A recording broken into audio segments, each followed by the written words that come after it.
অত্যন্ত গুরুত্বপূর্ণ। এই সেতুর সাথে শুধুমাত্র আমাদের যে এপার ওপারে যাতায়াতের বিষয়টা জড়িত নয়। এই সেতুটি যদি নির্মিত হয় তাহলে মোরেলগঞ্জ শরণখোলার একটা পর্যটন জোন হিসেবে আত্মপ্রকাশ করতে সক্ষম হবে।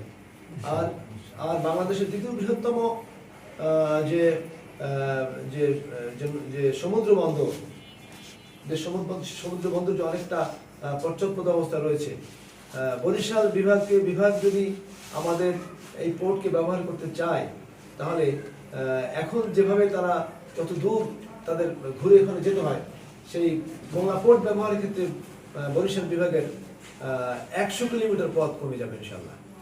তো এই দাবিগুলো বলেছি, আমাদের সমস্যার কথা বলেছি।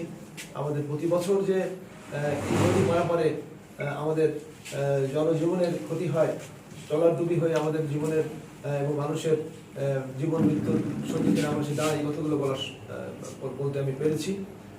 ফলে আমরা যেদিন আমি কথা বলেছি তারপরেই আমরা দেখলাম 1-2 দিনের মধ্যে 3 দিনের মধ্যেই সম্ভবত যে জমি অধিগ্রহণের জন্য বোধহয়